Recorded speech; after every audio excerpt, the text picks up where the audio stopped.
Hello, everybody. So here we are back again with Andre 2025, our first session this year. Andre, welcome on the board. Yeah, good to see you again. Fantastic. So we are here to discuss the latest newsletter from 2024, very interesting. And we have a couple of topics. We want to open the door today and show you what happens on the Crowdin Innovation Place, so that you really can endeavor what's the power of Crowdin. So we have the AI Proofreader we will discuss today. We have a AI prompts section. We will talk about how prompts can be even smarter. We will talk about custom reusable placeholders, so the prompt window will get smarter and easier to navigate. And we talk about tasks today. Task in Crowdin is a very important thing to manage localization projects. And we have a little comment on the cost estimate reports today, which are also redesigned. There's a new feature in internal matches breakdown, and we have a new updated pre-translation dialog window. This will be the last. We start with the very first thing, with the big thing in the room, AI, 2 topics, AI Proofreader and prompts. Andre, do you want to open the door for our audience to show them a little bit about the AI Proofreader? Yeah, sure. Thanks, Jan. So with AI Proofreader, you can simplify, speed up overall proofreading process, and there are many use cases here actually. So you can use it as just for proofreading before you release, or you can estimate overall quality. Let's say you work with an agency, but after first step is done, let's say agency delivered translations to you, you want to estimate the quality, whether style guide is followed, whether there are no other mistakes. AI can analyze all of translations. It's also able to submit beta translations. It's able to leave comments. For this, when correction is made, it leaves a comment, and it's even able to approve translations automatically which it decides that they are correct. So that's what makes it very helpful. And what's interesting, it acts like a real user in your project. So you will see it as a member. You can even chat with it. Unfortunately, it won't reply you back in messages in Crowdin, but still, you will see it as a user, and it can be assigned to the task. Absolutely. It can also review translations on the go. This feature, we have covered this feature in the last few weeks and months, because we started this joint session in September. And I think it was already September or October where Crowdin released the AI Proofreader to the AI stack. And this is super important because it is one of the steps, as you mentioned, in the workflow that helps to speed up stuff, will help clients and organizations to find errors before humans get into, and then the human can actually edit it. Andre, why don't we open the window and show our audience? And by the way, hey, audience, if you have tried the AI Proofreader, please leave a comment. Let us know what your impressions are. Is it good? Is it bad? Is it, is it working? We are eager to hear that and hope to count on you to give us some feedback about that as well. And in the meantime, Andre, open your screen and let's show it, because many people might not have seen it yet. This is the interface of Crowdin. And now we will see, maybe we can create or open a project and add the AI Proofreader actually to the project. I will even probably start even from very, very beginning, from the store. Important notice to people who already use AI Proofreader in Crowdin: it now can be a part of your workflow, but in order to make it work, if you installed the AI Proofreader a while ago, that's a recommendation to update the app. In some areas, it must be here, I believe. When you open AI Proofreader in Crowdin, you will probably see a message like suggestion that if you want to use AI Proofreader at workflow level, please reinstall the app. So it's very fast, just a few clicks. We uninstall AI Proofreader. We install it again. I will make it accessible to all other managers. It's assigned to all projects. Perfect. And we click install. That's it. Now it's installed, it works, and it will automatically create a template of the prompt. So I already have one. We can see it here. So this is how we instruct AI Proofreader what exactly it should do, how exactly it should be reviewing translations. Of course, you can add your own additional instructions here. And let's go to AI. Yeah, so it's assigned here. And it has settings. So for every project, you can have individual settings. By default, it can be assigned to tasks. So it won't do anything unless you create a task for AI Proofreader. So only in this case, it will start reviewing something. And here, yes, you can specify what exactly it should do, because probably depending on the project, you may want different actions to happen. What is your recommendation here? In Here, terms of settings, I would recommend usually users would select? I personally love just these two, because I still don't fully, despite it's nice, I still don't fully trust AI. It will be better if human translator will approve that translation. So I usually, when I do testing, I uncheck this one. I always leave this one enabled because I want to allow AI to submit better translations if it thinks that something deserves to be improved. I will use this option. And at comments, I also find it useful. So if AI detects any kind of errors, basically that the translators see in the right-hand panel, we will see in a moment, the recommendation of the AI proofreader to improve the translation. Or why it has approved. Right now, it has submitted the translation, and it will comment why it submitted the translation. Yep. It always explains why did it happen, why a decision was made. Exactly. I guess, it's moving and changing so fast, I guess, that in a few years, it won't explain. It will just do the modification. Can you briefly show us how the AI proofreader looks like in the interface again? Sure. Yes, we already installed the app. We did this major step. After that, we go to the project. Even here in Tools, we can also see AI Proofreader, and we can see same settings that we did already. We already have a prompt specified. So now the only thing that is left is that now we can apply. But first, I see that I don't have translation, so I will quickly apply I should have even translation memory for this. While I'm here, just want to mention that it's also this window that we see, it's also something new. Now, earlier we asked you to click many times. You had to click next to select languages, files. Now, in the same window, you can just select what you want to translate. Here you have some settings related to AI or TM pre-translation. Here you select languages and you just hit pre-translate. Got you. This is a small thing, right? Improve pre-translation dialog from your newsletter, right? Yes. This is also new, by the way, estimation. So now we tell you when pre-translation was triggered, how much time is left. So all of this info is shown. Why was this important? Why did you have to create this small little notification how long it takes? Because sometimes, in my case, I have a single file with 68 strings, but imagine that you uploaded a file with 300,000 strings and you have huge TM. And I think you will be curious to know when this translation will be finished.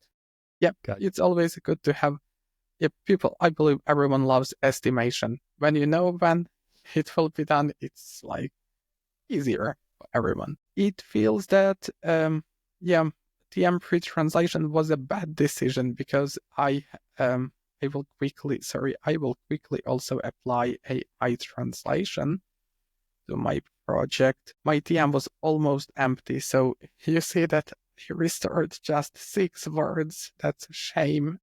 This is what Shortly we will. usually happens. You create a new project, or you have a new client, and then you have a new project. There's no translation memory available. So I think this is a pretty normal situation here. Now, what you're doing is you push the AI pre-translation so that we have the content. And now we have to confirm before we can have the proofreader. Yeah, we will have to. Shortly, these translations will be done. And then we can assign proofreader. But I have one idea that while this AI translation is in progress, let's make at least 2 mistakes. I will probably modify this. Here I will type something else just to see how AI Proofreader will detect that and what comments it will leave for these strings. And let's go back. That's it. So now we can assign, see the progress. So now pre-translation seems to be done. It's fully finished. So we can proceed with task creation for AI. We go to tasks. We click new task, and here we select proofread by own proofreaders. And we have proofreading step in our workflow. We select the file. We choose languages. Let's do German only for now. Here, as assignee, we will specify our magic AI proofreader user. So it's listed here. It has this green icon. We click done, and yeah, we are good to go. We can create a task. So now, But why we are on tasks, Andre? Why are tasks important? Why should anybody use task in Crowdin? You probably shouldn't use tasks if you have few languages, single file to translate, and translators are very active. Then you don't need tasks. But for cases when you have quite a lot of languages, there are many files that you upload. Imagine that you are translating some marketing material. You uploaded 20 new documents, but there are just 2 documents that you want to translate first of all, because in 2 days you have a release.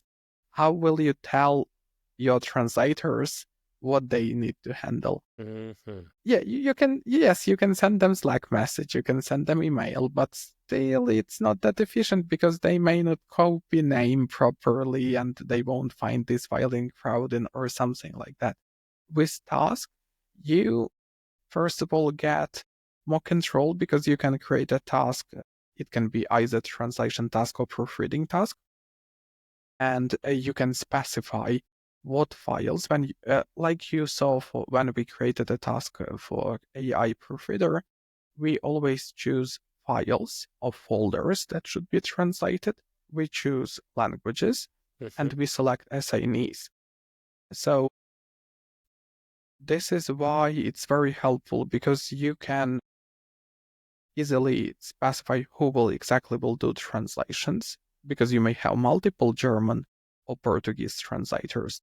And yeah, we have these templates. So if you are always translating same languages and usually same people are working on translations, instead of putting all these checkboxes, you can just save a template and reuse it in the future.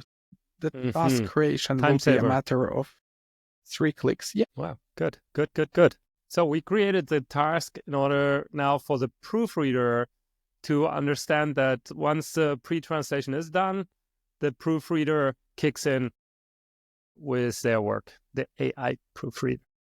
That's what I like here as well, that we have these statuses for tasks, and that's something that translators always forget to specify, because we allow users, when they start working on the task, they can specify that this task has in progress status. This task is done. That's something that human translators, proofreaders usually forget to use and set, but it's something that AI proofreader always uses. So you can They're see at complying. what stage. Yeah. Good. Cool. So it's in progress. So now it's done. It's done. Okay. Yeah. So the task is done. Yes, that's fine. That is, progress is at 0 because we remember that we configured AI in a way that it should not approve anything. It will only submit corrections and leave comments, but it won't. Yeah, it does not approve wouldn't anything, approve and the anything. progress. Yeah. Okay. So Cool. the progress grows only, of course, when you have approvals. So now super we can excited go to see how they figured out our issues we have introduced in our text.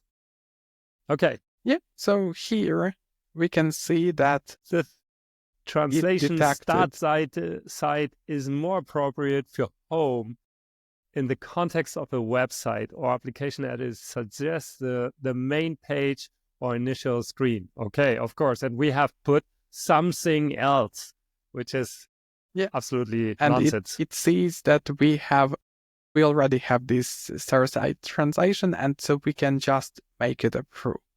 Now we don't have to guess.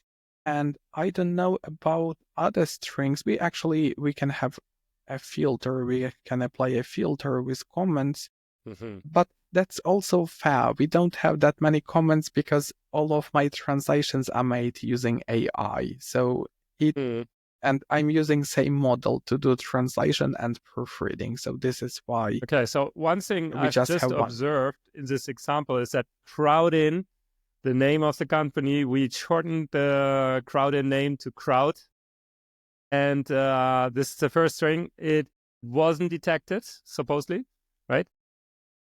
It probably no comment was left, but I guess a new translation was not added because we had Crowdin. We already have Crowdin as a translation, so this is why. But yes, for some reason here it decided not to add. I think it's okay to have Crowd. This is just a small reminder to everybody. AI today still needs to be controlled, and even if the functionality might get rid of 30% of the issues, that doesn't mean that it's error-free, and that it doesn't mean that you can just live without human oversight. Because AI, as you said before, can make problems. The system will evolve, definitely. It will be getting better and better and better. But at this stage, it's still work in progress. So for our audience, I think it's a good reminder to be careful. This is great. It will capture stuff that wouldn't have been captured before. It is useful for the translators to find it, to see it, the recommendation, why it is. They just have to approve it, and that's it. But, just bear in mind that this needs still oversight. And I think this is also for everybody important to know. Good. Yeah, and that might be also a signal that potentially you may want to review your current prompt for AI proofreader. So probably something else could be added. But an extra monitoring, I totally agree. And that currently it still requires to at least some human monitoring. Or you can have another AI proofreader. You can use a different model. You can have 2-3 different prompts with different models. If you want to fully rely on AI still, you can try using O1 mini model or something else. But yeah, absolutely. Andre, one question. We have to move forward. This is a workflow step. So AI proofreader as a workflow step. So we did it manually. Now, how does it affect the workflow? And that's the new this thing is that the was workflow added. editor in Crowdin for everybody who hasn't seen this anymore. So this is on the left-hand side. You have all the options, and then this wonderful graph in the middle where you can plug and play, and put in different steps you want the system to run through, right? Yeah, exactly. So you specify how exactly your project content in your project will be treated when it's uploaded. So this is the moment when you upload something to Crowdin, and according to my workflow, it's very simple. It's very simplified. So we have translation step and proofreading step. But I wish, for example, I want to do AI translation first automatically. I don't even want to create a task, but I want to use AI automatically. So now it's possible to have AI proofreader as a workflow step. Here, you remember these settings. We have the same settings here, so I can also ask AI to add corrections and leave comments. Then, after this step, all translations that are correct can go to this proofreading. Anything that AI decides that it cannot process, it doesn't know what, it cannot decide whether it's like capable to make a decision and fix translation. It has this need manual proofread. So anything here you decide, you can actually send both here to those this there, human right? review. Yeah, but you can also have, but I guess I have a feeling that it will become a bit too complex, that you will have like two separate steps. One will be proofreading good, and that will be bad, or not bad proofreading. Eventually, it's like the AI proofreader can make the suggestion and then send it back to the translation step. Could be something like that. And then from there, it goes to the proofreading step. Whatever. Opportunities are there. You can also connect it to the proofreading step. Everybody has it in the workflows.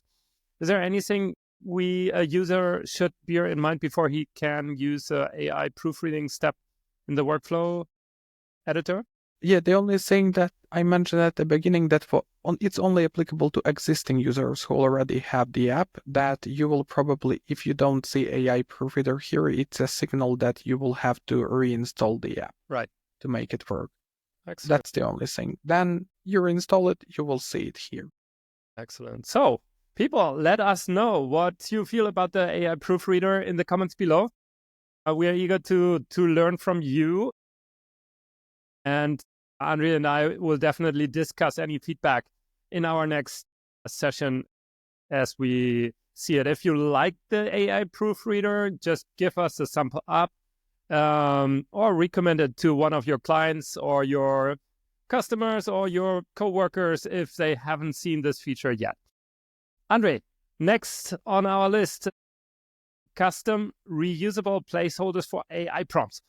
AI prompts. Okay, so AI prompts. Let's dive into it a little bit. So AI is integrated, of course, in Crowdin. It's a major feature. People love to see AI, or they hate to see AI. I don't know, but it depends. It depends. But most of the people are working and dealing with AI. So on the AI front, what we see here is the interface of the AI, and we have prompts, providers, fine-tuning, and settings in the menu. This is a main workspace settings, and where all our prompts come up. And this is the prompt window. And now it says in the newsletter that you have custom reusable placeholders. Why? Why placeholders? What are placeholders for? Why was this necessary? Yeah, the more users started using AI, the more we've seen cases when people tell us that, oh, something doesn't work very well, or they just ask for any advices about the prompt, what they can improve in the prompt. And then they are sharing with us a kilometer of text. So that prompt you will need to scroll till evening, till you go to the end of the prompt. And it was really not user friendly. And imagine the case that you want to have a prompt designed for every language. So for every language, you have your own style guide, or probably you want to use different provider or model depending on the language. So you may want to have several prompts. And imagine that you will need to copy these lots of characters. You will need to copy all of that, go to new prompt, create a new one, then insert all of that. It's very difficult to manage that. also imagine the case that suddenly you have created 50 prompts, you are proud of yourself, but suddenly you noticed a typo in some Oh gosh. rules, in some descriptions. Yeah, then you have to revisit 50 prompts again. So that's Got you. where placeholders becomes very handy, because now in settings of AI, you will find placeholders at the bottom. Uh-huh. And I already have a sample, so I will just show you how it looks like. Very simple. You just here, you specify some custom name. It should be unique. It's used like identifier. Right. Then here, just for yourself, so you will know what's that, you can add some short description. And here you put something. It can be some rule. It can be your long style guide. It can be, in my case, that's company description. And now, when I create a prompt or modify the existing one, so let's say I Right. want to update this one and I will switch to advanced mode. You may notice that we already use placeholders for some. The It's clear, left-hand side. source I just language. wanted to flag this, that on the left-hand side are placeholders, but these are like system placeholders you have proposed, and now we have custom placeholders here. Cool. Yeah, so And we this is can the one we specify have that. available, right? Because we created it. The more we put, it will show here. Exactly. Yeah, so the list here will grow and you will have something. That will be your prompt. So you see that instead of inserting this paragraph about Crowdin, I just put this on single line. I click update, and I can use I believe that I use it already here as well. Yeah. Uh-huh. So I already have it in this prompt sample. And yeah, that's what I mentioned, that one Very day you cool. decide to add something else about your company. You add new info, you click save, and that you don't need to do anything else, because now you can be sure that because you are using placeholder, this prompt, they will, when next time when you translate, they will use value from this custom Absolutely. placeholder and it will be up to date. So it's very small, but very, very, I think it's might be very useful, especially for people who have multiple prompts. It should be a huge time saver. So just for our audience to understand what the impact here is, if you mentioned it before, you might want to create prompts, AI prompts per language because of style, because of the way you want to address your user in Spanish, for Spain. And there's a different prompt for Spanish in Mexico. So form of address might change, expressions might change, the politeness might change, and so on. So we want to have AI understanding this before they translate. So when we do this translation, then we can have just one single placeholder, where we have in the settings part this placeholder where we put all our style guides in for one language, and then we can just use the placeholder in new prompts when we start using them in the operations. I think it's a great opportunity. Looks cool. Great. It's a bit well hidden, but now people who watch this video will know that it's here. Excellent. Again, guys, if you like this feature, if you have tried it, if you have problems with it, leave us comments below and let us know. Okay. We have enhancement of custom fields in tasks. We have cost estimate reports, and that's it for today. So let's briefly go into, I think, the custom fields for tasks, if you like. Yeah, thank you. And that's very good that we already touched on the task. So people already know what the task is. So we don't have to explain it further. I hope everyone now sees the value of the task, that it might be really useful in some cases. And when we create a new task, you can see what options we have. So yes, we can define that line. We can select files and select assignees. Probably you have something else on mind. For example, in my example, I have a task price. So I can specify that person who will do this task will get, I will pay them $1 million for this task. I want to be it. I don't have you in my users list, unfortunately. We put the AI proofreader in there. It might be anything else, like priority. Probably you are creating many tasks during a day, but some tasks have more priority than others. That's where custom fields, it's also like, I hope that it's indeed like a hidden gem of Crowdin, that it's not that popular yet, but under your organization settings in fields, you can create new properties that you can link with different with different entities like project, task, string. In our case, I will just concentrate on task. Let's create a new priority. That's the idea that I just generated. Here you can see that we can select different type. In our case, the radio button is not very good option. Date picker. We have more. It's now growing larger. List. Exactly. Yeah, so we can, as I see, we have select list. So it will be like drop down. I think that's what we need for that. Excellent. And we will have list like critical task, like ignore. I don't know why, yeah, but let's add it. I will display I want to display this item everywhere. So here we can specify where exactly it will be shown. And now so I should probably, sorry. Yeah, because the label and the value needs to be, okay, got you. You have to fill it out. They have to be filled, so it's like ID and this is value. Yes, exactly. I'm creating this list for the first time as well. Sorry. You have the preview here. Okay. There was a preview window also of what you are just creating. Yeah. So we can see that here it will be like drop down list that we can click and use. Let's see now. I will probably need to reload the task creation page. We create a new task. Let's say for translation, I choose my file. I select language. I can define assignee.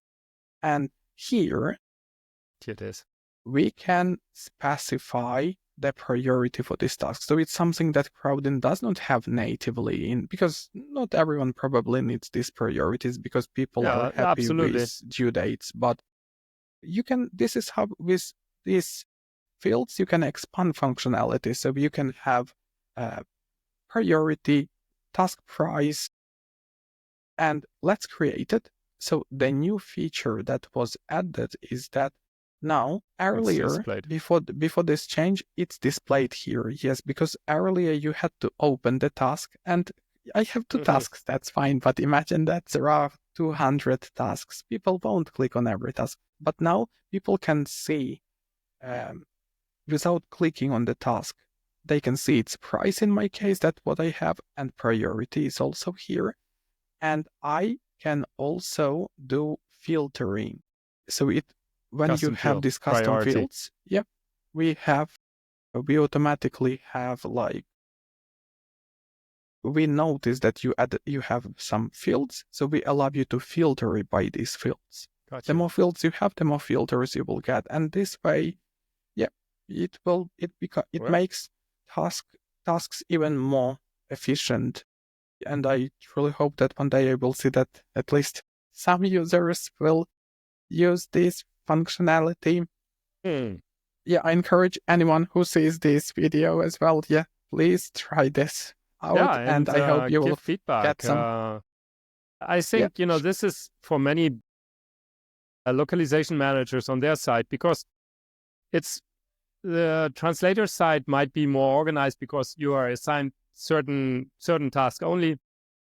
But on the other side, on the localization manager side, that is the part where it can become really crowded on Crowdin. because you have a lot of tasks, you have a lot of projects, and there these kind of filters will surely be beneficial. It would be also very great to hear as for me, I would love to see your comments on what ideas you have for these custom fields, what else you plan to add to the task. So that would be great to hear from everyone.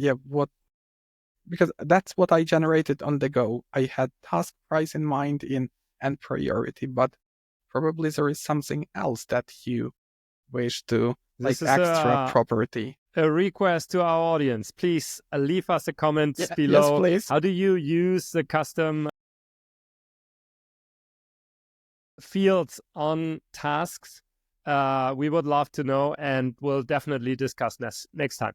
Last thing is our cost estimate report. You can generate reports for your projects you have on Crowdin. This is super useful. We see here exactly generate project reports. There's different reports, the cost estimates, there are estimations, there are real cost reports, all this stuff.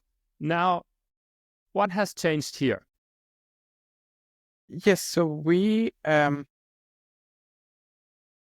you want to estimate costs, you can specify, probably you already know the price that you pay for translation, proofreading. Probably you already also know some net rate scheme, how much you will pay for translation memory matches.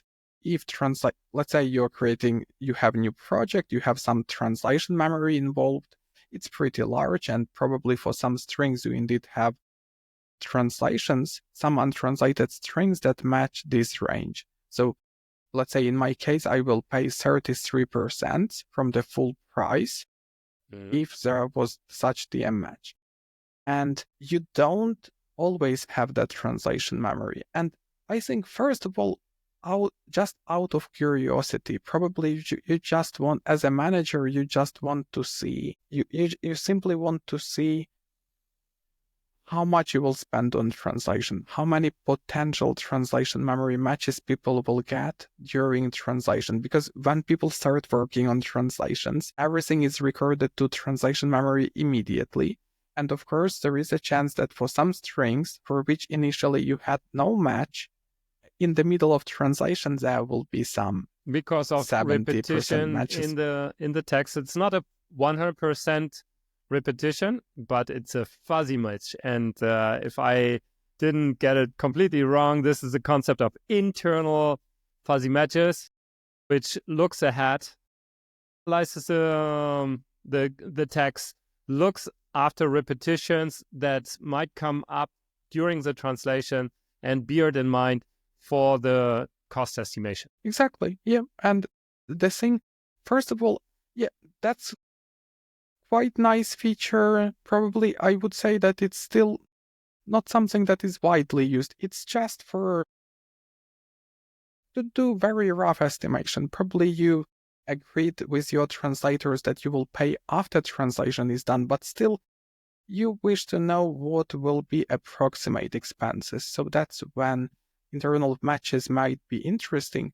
But also what has changed here, I cannot tell exactly what has changed, but I have a feeling that this report became more it's cleaner. It's much easier to read, because earlier I was always exporting this report to Excel. Sure. In Excel, it always looked fine, but now it looks fine even in this page. So I was very happy with this change, and I don't know what what developers changed exactly, but I love it. Yeah, it looks just very simple to read. You know very what clean. this number mean, and you see potential expenses. So you see that in my case, I will pay 1 cent for my translation. Eventually. This is for today. It's everything what we have in our newsletter. There's a lot of things in the newsletter you can read online on the blog. Go in. Andre and I picked these features we demoed today for you to have an easy access to the latest that has been launched. I hope it was helpful. I hope you understood sourcing. I hope you give us feedback. You let us know in the comments with the thumb up if you like this video. And next month will be the January release, right? Definitely. Yes, we never stop development, so hope to share some other cool features next month. Excellent. Andre, thanks a lot, and see you next month. See you, Jan. Bye-bye. Thank you. Bye-bye. Bye-bye.